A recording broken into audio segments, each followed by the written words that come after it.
Breaking overnight and into the early morning, the riots meant to bring justice to George Floyd's death have left another person shot and killed while chaos reigns over the city.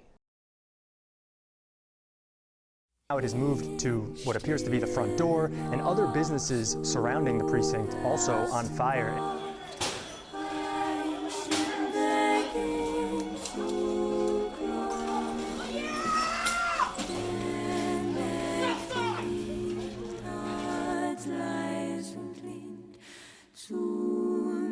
Spread to some other nearby vehicles. Also a concern about that building that is nearby.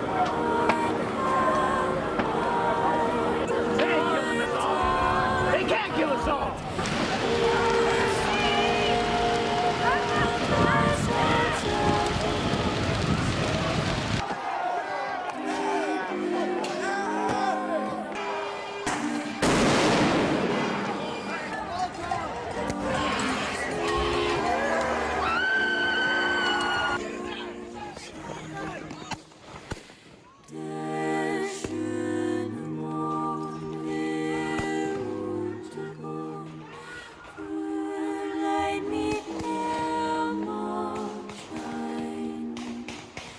From human remains found at the blast site confirm it is 63-year-old Anthony Warner.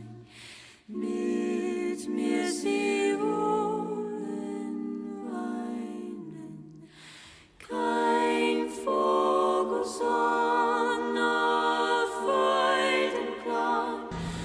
is an unprecedented storm, and it's causing us to have an unprecedented response.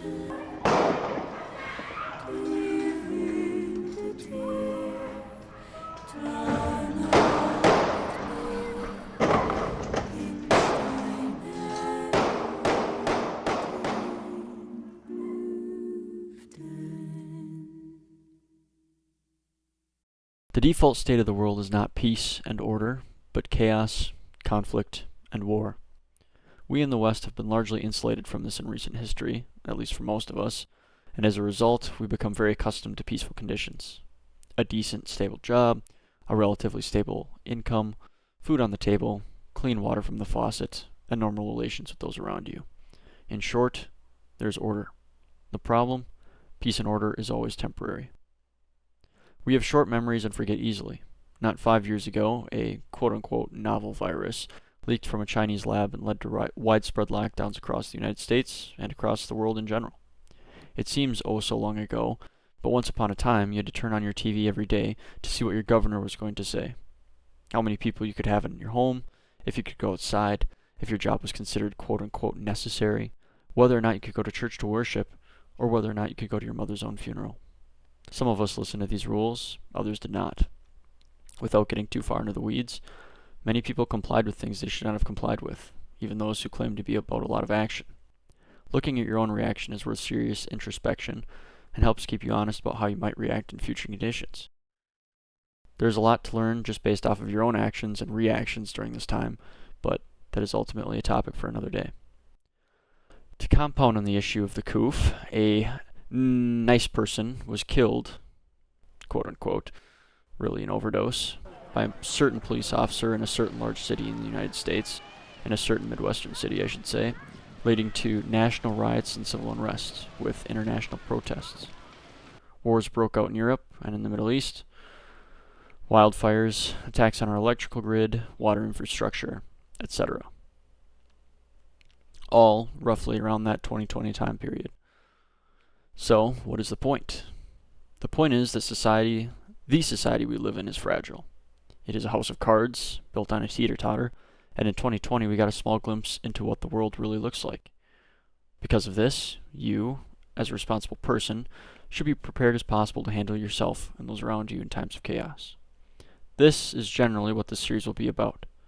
Before we continue, it will be necessary to briefly dive into the whole idea of the Minuteman and where it originated. One cannot talk about the idea of the Minuteman without looking back to the Revolutionary War. I'm sure many of you are familiar with this, but in the United States, the idea of the Minuteman originated at our very beginning as a nation in the Revolutionary War. Really, the Minuteman was exactly what the name implied, a man who was ready to go at a moment's notice. A man who was prepared not only in mentality, equipment, arms, training, etc., to drop what he was doing and fight in a brutal armed conflict. Whether this be at his home, the next town over, or across the state, the Minuteman was ready to go when he was needed most. Isaac from T-Rex Arms has a great video on this topic, really great videos. It should be noted the script was written before the T-Rex Arms incidents, so feel about that how you may. I think they're good videos nonetheless. There's also a very large number of fascinating books on the topic, as well as from this time period, which you should read, but this is just the basic gist. Young, able-bodied men who formed into local militias from their own communities, ready for rapid deployment. Some young teenagers, other older men, at least for the time. It is based on this idea which the Second Amendment originates, and where we derive a lot of firearms culture today. With all of this in mind, I should not need to highlight the importance of general preparedness. I'm not necessarily talking about doomsday preppers here, if you remember that show, but even in the event of regular life events, tornadoes, hurricanes, blizzards, droughts, earthquakes, wildfires, tsunamis, solar flares, a break-in or robbery to your house, a carjacking, a mass casualty event. The list goes on. These things happen every day, across the country, across the world. You never know what's going to happen. Odds are North Korean troops are probably not going to be parachuting from the sky into the American countryside. This also goes for Russia or China for that matter. However, the odds of you being subjected to a situation where you would benefit from at least a base level of preparedness in your life is pretty substantial.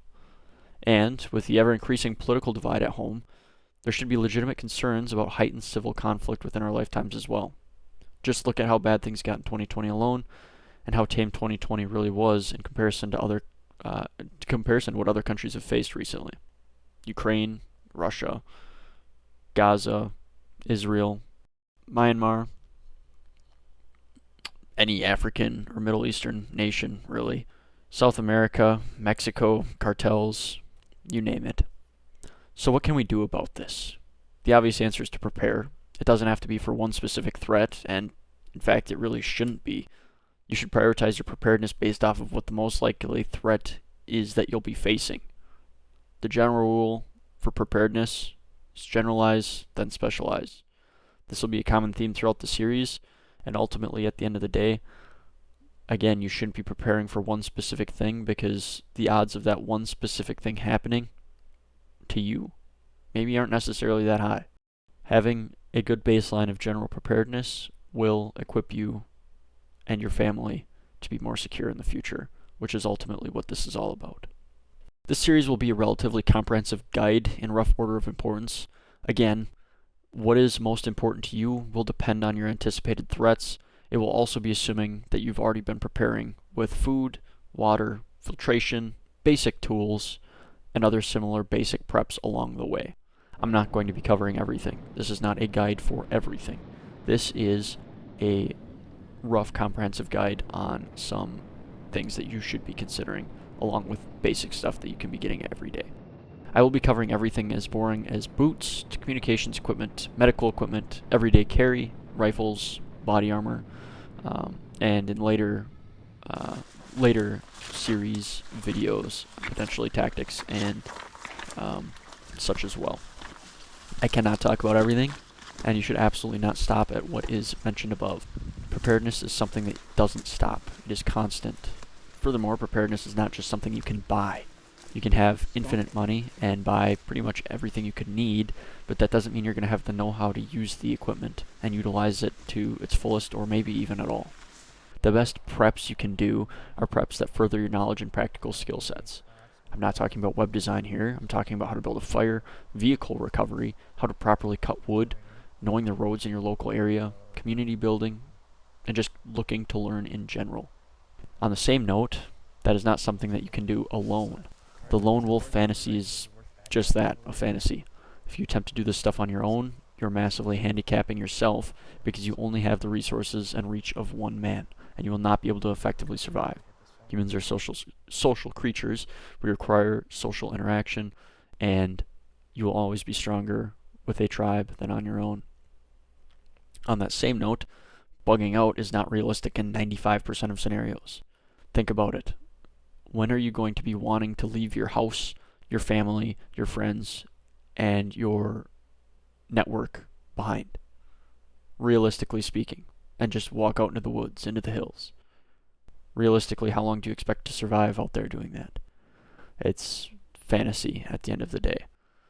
It's not realistic, and you will die. It's not feasible walking into the sunset in an actual collapse scenario, whatever you think that is. Brass Facts has a great video on this as well. Bugging out is stupid. It might be useful in very specific set circumstances, but again, it's more of a fantasy than not. The purpose of this series is to help someone starting off on their preparedness journey and help give ideas to those who are already preparing and to spark more conversation in this direction, generally speaking. After the first series, which will be focused more on individual considerations, I'll be making a second series on group considerations, group building, and potentially tactics and such as well. So, ultimately, at the end of the day, this is, again, not a comprehensive guide. This is just to help give you ideas and help spark a conversation in the right direction to hopefully give people some ideas and help the average person become more prepared. If you'd like to support my work, please consider doing so at my Patreon. I'll have that linked in the comments below. The funds are going to be going towards equipment to help make production better, such as a better microphone, a dedicated camera to record videos, lighting fixtures, etc. Any and all support is greatly appreciated. Thank you, stay safe, and God bless you all.